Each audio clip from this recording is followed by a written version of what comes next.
Good evening, this is Goldy, also known as Mr. Anecdotal, Mr. Pasty, and the Talking Head. It's Wednesday, February 2nd, 2011, sorry. Remember, most importantly, I rant so you don't have to. I'm sick. Thanks, Mickey.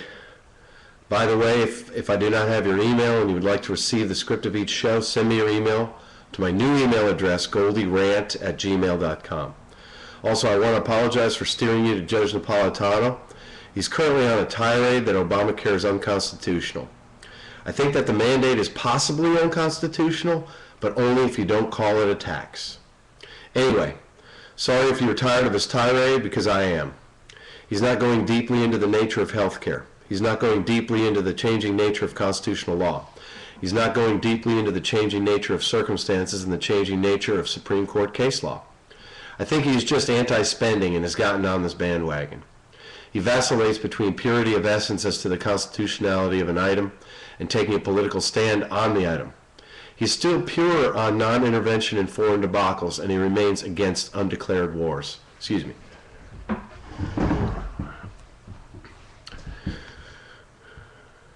Here's a brief summary of what I'm going to talk about today.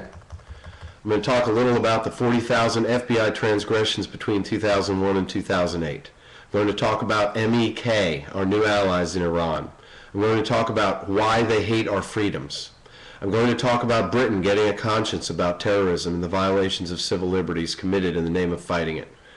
I'm going to talk about the structural regulatory defect of how agencies work in Texas, specifically TxDOT. That's the Texas Department of Transportation. I'm going to talk about our current nanny state mentality and attempts to limit people's right to wear an iPod while walking down the street. That's right, while walking down the street. A January 30th, 2011 Austin American-Statesman story says that the FBI disclosed to a presidential board that it was involved in nearly 800 violations of laws, regulations, or policies governing national security investigations from 2001 to 2008. But the government won't provide details or say whether anyone was disciplined, according to a report by a privacy watchdog group. On January 31st, 2011, Democracy Now!, which is a good station, you should watch it, it's on Free Speech TV, cited the same report and then extrapolated from that number that there were actually 40,000 breaches of the law by the FBI from 2001 to 2008. I have to ask, the Patriot Act is so permissive, what possible breaches of the law could they commit?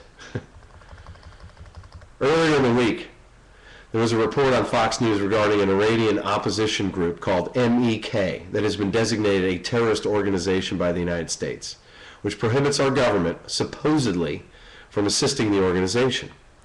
Fox News had several people on the show stating that the terrorist designation needed to be changed so we could help them oppose the Iranian government.